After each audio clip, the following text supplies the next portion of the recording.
Court డైరెక్షన్స్లో ఈరోజు తాడిపత్రిలో పెద్దారెడ్డి చిన్నాన్నకు సంబంధించి గతంలోనే కోర్టు ఆర్డర్ ఇవ్వడం జరిగింది. 3 నెలల కిందట 5 వెహికల్స్లో వెళ్ళండి, అక్కడ ఇనఫ్ సెక్యూరిటీ ఇవ్వండి, లా అండ్ ఆర్డర్ ఇష్యూ లేకుండా చూడండి అని చెప్పేసి పోలీసులకు డైరెక్షన్ ఇవ్వడం జరిగింది.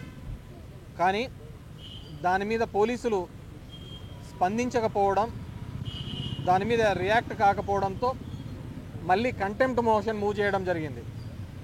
కంటెంప్ట్ కూడా గౌరవ హైకోర్టు వాళ్లకు ఇది చాలా తప్పు, డెమోక్రటిక్ నేషన్లో ప్రజాస్వామ్య దేశంలో ఉన్నప్పుడు ప్రతి పౌరుడికి కూడా వాళ్ళ ఊరికి వెళ్ళడానికి, దట్టు ఒక ఎక్స్ఎమ్మెల్యేని ఊరికి వెళ్లకుండా నిర్బంధించడం తప్పు అని చెప్పేసి 3 రోజుల కింద కంటెంప్ట్ మీద మళ్ళీ వాళ్ళను మందలిస్తూ ఆర్డర్ ఫ్రేమ్ చేసి ఈరోజు 10 నుంచి 11 లోపల మామూలుగా పెద్దారెడ్డి గారికి గతంలో ఇచ్చిన ఆర్డర్లో మీరు ఎప్పుడు వెళ్తే అప్పుడు ఎస్పీకి చెప్పమని చెప్పడం జరిగింది.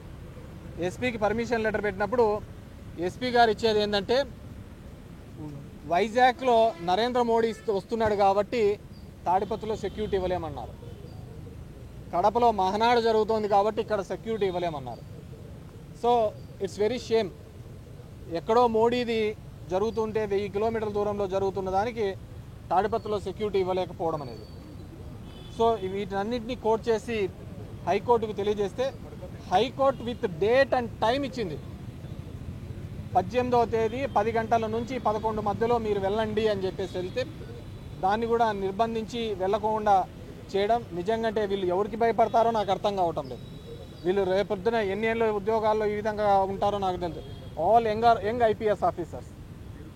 మీ భవిష్యత్తుతో ఈరోజు చంద్రబాబు నాయుడు గారు వీళ్ళు ఆడుతున్న దాంట్లో మీరు బలైపోతున్నారు.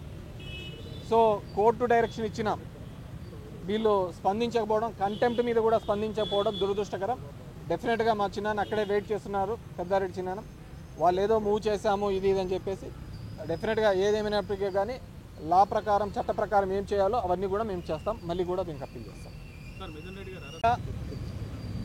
మెంటల్గా స్ట్రాంగ్గా ఉన్నారు. ఇంతకుముందే పోయినసారి 14 to 19 మధ్య కూడా ఒకసారి ఇలాగే తిరుపతిలో ఎయిర్పోర్ట్లో ఒక తప్పుడు కేసులో కూడా ఆయన ఇదే విధంగా సెంట్రల్ ప్రిజన్కి పంపించినారు. ఆ రోజు కూడా ఇలాగే ఇబ్బంది పెట్టాలని చంద్రబాబు నాయుడు గారు చూడడం జరిగింది. ఎందుకంటే మొదటి నుంచి కూడా ఆ జిల్లాలో పొలిటికల్గా వీళ్ళను చంద్రబాబు నాయుడు గారిని వాళ్ళను ఎదుర్కొంటున్న కుటుంబంలో పెద్దిరెడ్డి గారి కుటుంబం ఒకటి కాబట్టి వాళ్ళను మానసికంగా ఇబ్బంది పరచాలి అనే ఒక ఆలోచనతో గతంలో కూడా చేయడం జరిగింది. ఇప్పుడు కూడా అదే పద్ధతిలో ఆయన ఇబ్బంది పెట్టాలి అని చెప్పేసి ఒక లేని స్కామ్ను తీసుకొని వచ్చి మిథున్ రెడ్డి గారి మీద నిరాధారంగా జైల్లో ఉంచడం జరిగింది. పులివెందల్లో మొన్న ఎలక్షన్లలో జెడ్పీటీసీ ఎలక్షన్స్లో తెలుగుదేశం పార్టీ వీళ్ళు ప్రజాస్వామ్యంగా ఏ విధంగా జరిగిందని అంటున్నారో ఈరోజు మిథున్ రెడ్డి కేసులో కూడా, మద్యం కేసులో కూడా అదేవిధంగా ముడుపులు అని చెప్పేసి అప్రజాస్వామికంగా జైల్లో నిర్బంధించడం జరిగింది.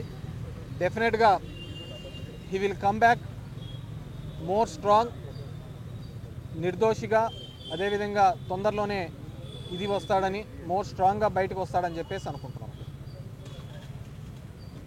Anything else? అది చెప్తున్నాం కదా, వీళ్ళు ఎవరికి భయపడటం లేదు. ఇది నాకు అర్థం కావటం లేదు. ఇది ఏ రాజ్యమో? న్యాయస్థానాలకు భయపడటం లేదు, ప్రజాస్వామ్యానికి భయపడటం లేదు, ప్రజలకు భయపడటం లేదు. మనం ఎప్పుడో చూసాం కొలంబియన్ డ్రగ్ లార్డ్ పెబులో ఎస్కోబార్కి సంబంధించి. ఆ రోజు సుప్రీంకోర్టు మీద కూడా ఆయన వెళ్ళి దాడి చేసి వాటిని ఇవన్నీ చేసినారు. అంతకంటే దౌర్భాగ్యంగా ఇక్కడ ఈరోజు ఈ రాష్ట్రంలో ఉన్నదన్నమాట. డెఫినెట్గా దీనికి సంబంధించినది చంద్రబాబు నాయుడుకి ఏం కాదు, ఎవరైతే ఇంప్లిమెంట్ చేయటం లేదో ఆ ఉద్యోగస్తులు వాళ్ళు ఇబ్బంది పడే పరిస్థితి. సో కాబట్టి మీరందరూ కూడా న్యాయస్థానానికి, ప్రజాస్వామ్యానికి గౌరవం ఇచ్చేటట్లు చూడాలా. అండ్ ఇదంతా కూడా ఒక తప్పుడు కల్చర్ మనం నేర్పిస్తున్నాం. ఈరోజు మీరు వేసే విత్తనం రేపొద్దున మీరు ఏ విత్తనం వేస్తారో అదే చెట్టుగా వస్తుంది, దానికి కాసే కాయలు కూడా అలాగే ఉంటాయి. సో దాని రుచి కూడా మీరు చూడాల్సి వస్తుంది. సో ఇలాంటి పరిస్థితులు రాకూడదు మళ్ళీ భవిష్యత్తులో ఉండకూడదు అంటే అందరూ కూడా ప్రజాస్వామ్యానికి కోర్టులకు గౌరవించాల్సిన అవసరం ఉంది. అమరావతి పరిస్థితి మీరు గతంలో మాట్లాడారు, ఒక చెరువును తలపించే విధంగా అమరావతి ఉంటుంది. ఇప్పుడు కూడా అదే అవుతుంది. డెఫినెట్గా మీ గోదావరి నది ఏ విధంగా ఉందో అది పొంగి పొర్లుతోంది అక్కడ అమరావతిలో. మీకు మాత్రమే సొంతమవుతుంది అనుకున్న దాన్ని ఏమి చేపలంటారయ్యా, పులస, రేపొద్దున ఖచ్చితంగా 2-3 సంవత్సరాల్లో మీరు అమరావతిలో చూడబోతున్నారు. అప్ స్ట్రీమ్కి ఇదబోతున్నాయి, అదే పులసల్లో మీకు అమరావతి దాంట్లో మీకు పట్టించి మీ అందరికీ ఇవ్వబోతున్నాయి. ఆగస్టు 15 మాజీ సీఎం జెండా ఎగరవేయలేదు, కనీసం గౌరవించలేదనేది టీడీపీ నేతలు ఆరోపిస్తున్నట్టు. అది ఎట్లా తయారైందంటే జెండా ఎగరేసిన వాళ్ళే దేశభక్తులని ఇప్పుడు ఆ విధంగా ఉన్నారు. ఇప్పుడు ఈ కూటమి దానిలో ఏ విధంగా ఉందంటే కూటమికి జై జై అంటే దేశభక్తులు, కూటమిని కన్నా ప్రశ్నిస్తే దేశద్రోహుల్లాగా నిలబడుతున్నారు. దేశభక్తి అనేది జెండా ఎగరేస్తేనో లేకుంటే దాని మీద ఆ రోజు చాక్లెట్లు పంచుతూనే ఉండదు. ఈ దేశం యొక్క సమగ్రతకు ఇక్కడున్న దానిలో ఐక్యంగా పోరాడినప్పుడే ఉంటుంది. ఈరోజు దేశభక్తి ప్రజాస్వామ్యం గురించి మాట్లాడుతున్న వీళ్ళు కోర్టు ఆర్డర్ని ఎందుకు ఇంప్లిమెంట్ చేయడం లేదు మాట్లాడే వాళ్ళందరూ ఆలోచించుకోవాలి.